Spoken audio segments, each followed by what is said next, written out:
All right. Do you have a story you want to share first? I do. I will start today. Okay. It is called Petty Bartender Revenge from the Petty Revenge subreddit.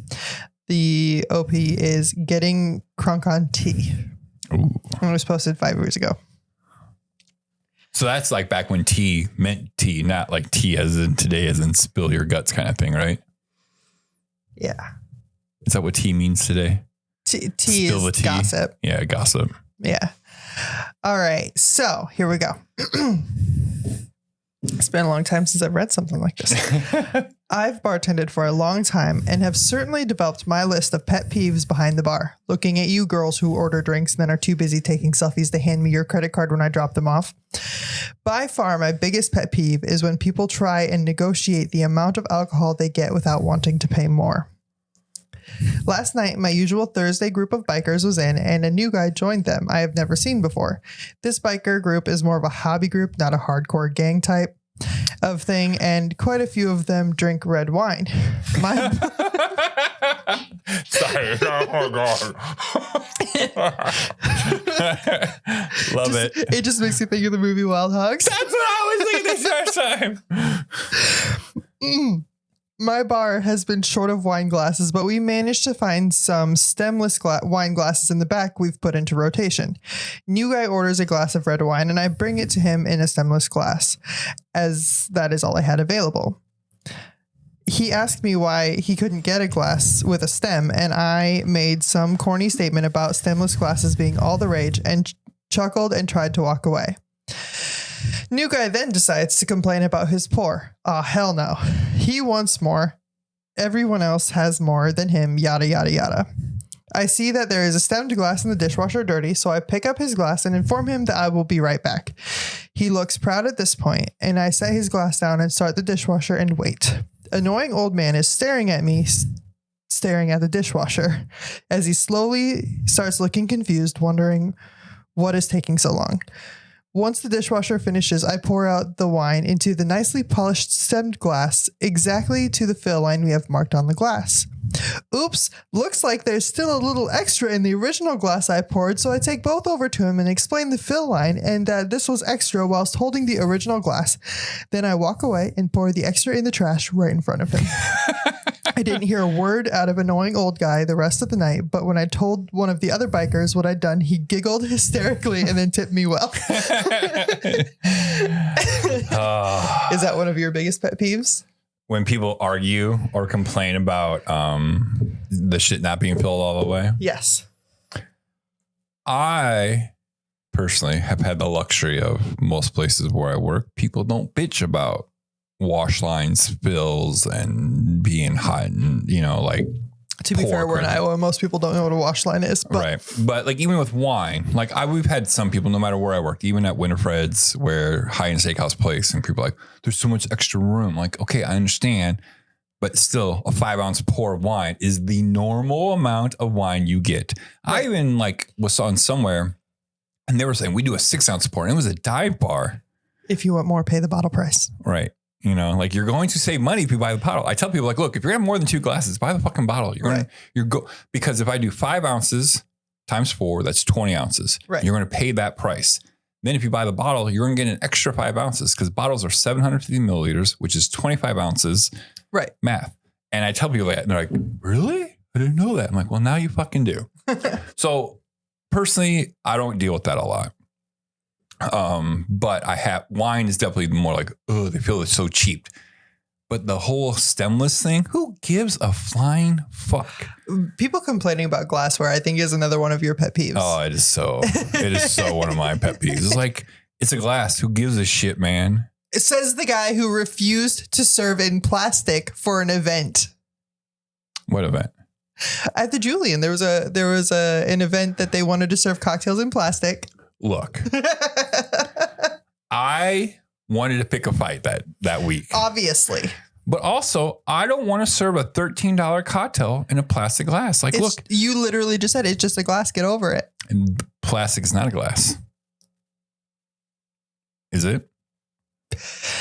It's just a vessel that you get your drink in. I understand that. But if you're paying $13 fucking dollars So yes, I wanted to pick a fight that week, and I really wanted to go at him because I had already knew that crowd, we were not going to make as much money. You were pissed about the event in general. Because we weren't going to make as much money as everyone guaranteed we were. Right. So anyways, back to the store because this is what's more important. Right.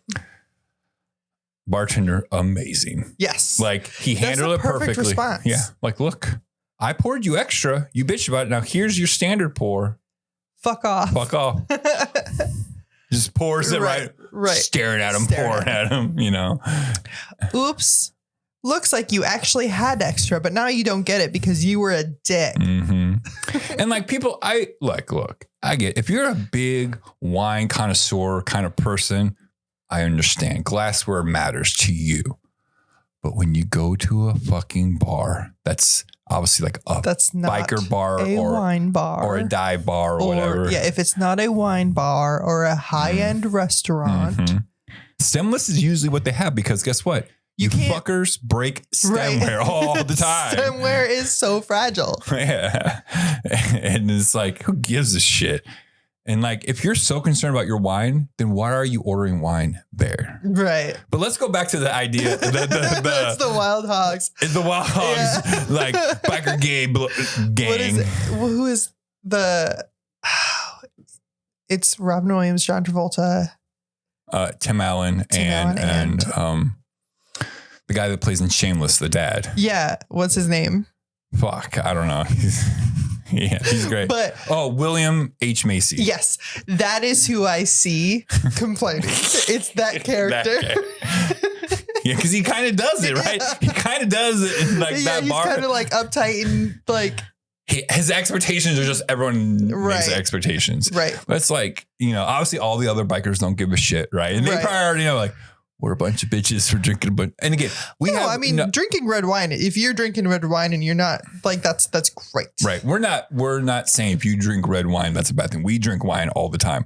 Yes. And we're going to drink a lot more wine in the next 60 days. Yeah. But starting now. But just the group. And like you have these stereotypes and like you have these like they're going to be a bunch of whiskey drinkers. They're going to be a bunch of shot drinkers. Yeah. Bud Light drinkers. Yeah. We would like a Cabernet, please.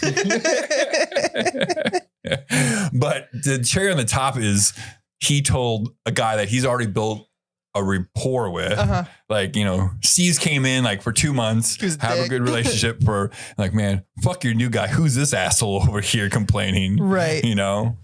But no, that's great. I love when bartenders do little shit. Again, it goes back to he didn't hurt anyone's feelings. He wasn't inappropriate. No. He did exactly what he needed to do. Right. Like that is the ideal response for that scenario.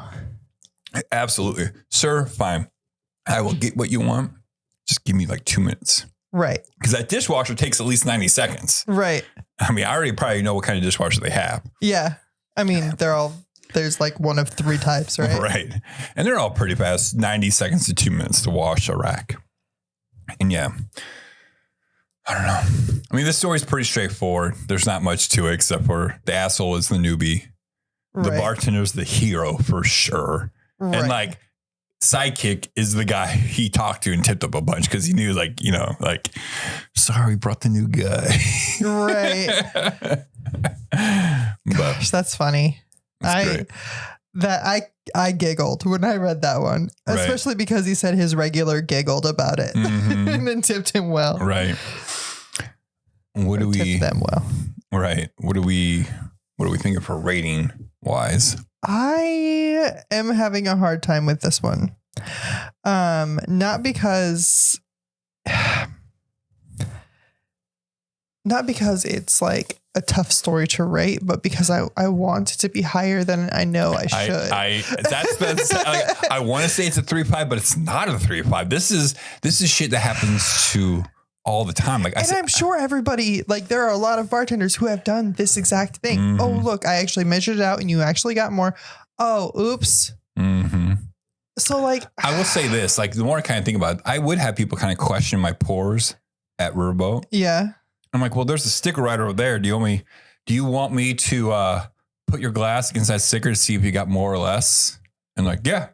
And it was like spot on. I'm like, I've been doing this for 12 years. I know what a fucking 5-ounce pour looks like. I go, I will never pour you short. I might give you up to an ounce more if I'm busy because I'm just like pouring getting out. But I go, I guarantee you, I will never pour you short. It will always be that line, even if I'm not checking. Because I've done this for so long. I know what 5 ounces look like. Right. I'm going to give this a 2.4. Yeah. I was going to say 2.5.